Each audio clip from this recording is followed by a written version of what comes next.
This was the moment these 6 medics never thought they would see. Back on Bulgarian soil, and minutes later, an official pardon. Last week they were facing death by firing squad for deliberately infecting more than 400 children with HIV/AIDS. The Libyan Supreme Court refused to quash the execution order, even though they'd always maintained their innocence. After 8 years in a Libyan prison, it appeared their last chance of reprieve was gone. Their families were in despair.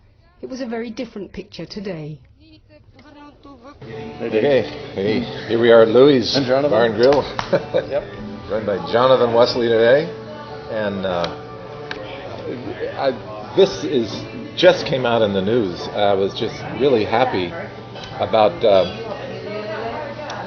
not just about the medics that were released from this terrible crisis, but that a film was going to be made of their story. This is wonderful. And the story is medical people going into a foreign country, trying to bring healing, and instead of being treated as friends, what happened? Yeah, they were actually arrested in Liberia as not as healers of children, because they went there to help children with HIV, but they were accused of infecting the children. And then when they were arrested and put in prison, as you know, I'm not proud to be an American to make this statement, they were tortured, and they of course confessed to doing that. No confession that comes out of torture can ever be taken seriously. Yeah. Talk about a misunderstood mission. Yeah, and it took years. The EU spent years negotiating the issue to get them released. Here, these people were in that country doing the children in that country a favor, and the politicals do them in for their own political gain. Boy, I can't imagine politicians ever doing that. Can you? Doing something for their own political gain and against their own people? I can't even imagine that. You know, that happened in Nigeria when the vaccine was taken in for polio. There's only 2 countries that still have polio, Nigeria and India. And the people were told, these people from Rotary and other places bringing in the vaccine, they're trying to sterilize our children. So instead of curbing polio, it just kept going and going. Just people that had an agenda, probably political, put toxic thoughts in these people, and the children suffered. Yeah.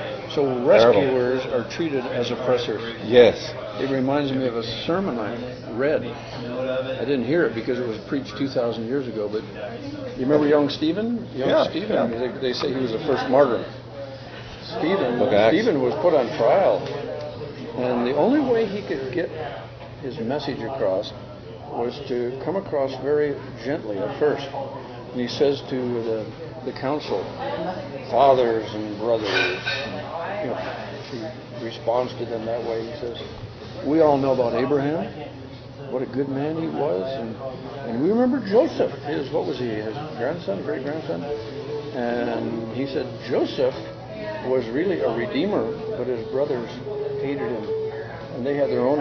They wouldn't listen to the visions of God.